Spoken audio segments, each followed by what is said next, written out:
بسم الله الرحمن الرحيم. الحمد لله رب العالمين، والصلاة والسلام على أشرف الأنبياء والمرسلين، نبينا محمد وعلى آله وصحبه أجمعين، أما بعد. السلام عليكم ورحمة الله وبركاته. قابل احترام ناظرین، سلسلہ فتاوی اسلامیہ کا درس نمبر 68، درس نمبر 68 آپ کے لیے پیش خدمت ہے۔ آج کے اس درس میں سوال کا تعلق ہے کہ ازواج مطہرات میں سب سے کون ہیں، اور یہ سوال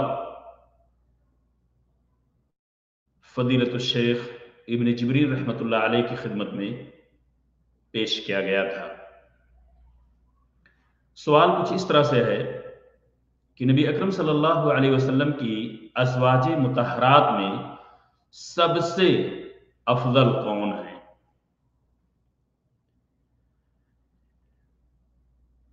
شیخ رحمۃ اللہ علیہ نے اس سوال کا جواب دیتے ہوئے عرض کیا کہ نبی اکرم صلی اللہ علیہ وسلم کی ازواج مطہرات کو خصوصی امتیاز و فضیلت حاصل ہے۔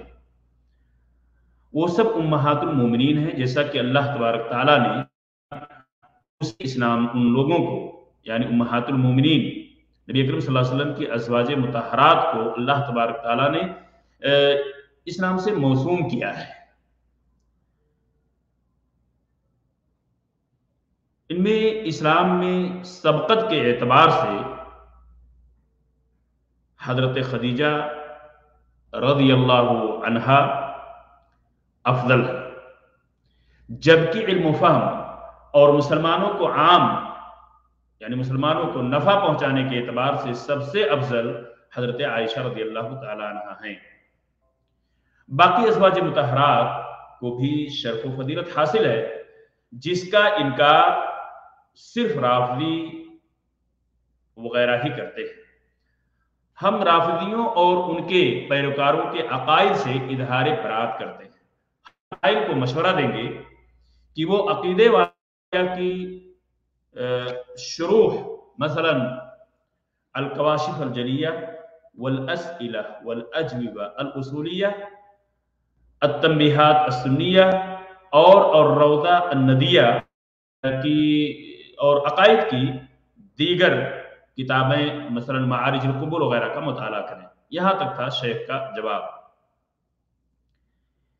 اس سوال کے جواب سے ہمارے سامنے یہ بات بالکل مکمل طور پہ واضح ہو کر آ گئی کہ نبی اکرم صلی اللہ علیہ وسلم کی ازواج مطہرات امہات المومنین ہیں،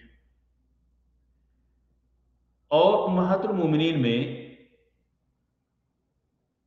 سب سے پہلے اسلام لانے کے اعتبار سے حضرت خدیجہ رضی اللہ تعالی عنہا کو امتیازی حیثیت حاصل ہے، اور علم اور نفع پہنچانے کے اعتبار سے اگر دیکھا جائے تو حضرت عائشہ رضی اللہ تعالی عنہا ہے، اور دیگر ازواج مطہرات کو بھی بہت ساری خصوصیات و فضائل حاصل ہیں، اور جو لوگ اس کا انکار کرتے ہیں اس سے ہم برات کا اظہار کرتے ہیں۔ اللہ تبارک تعالیٰ سے دعا ہے کہ ہم سب کو امہات المومنین کی قدر و قیمت پہچاننے اور ان کی عزت و اکرام شرعی حدود کے اندر رہنے کی توفیق عطا فرمائے۔ آمین۔ السلام علیکم ورحمۃ اللہ وبرکاتہ۔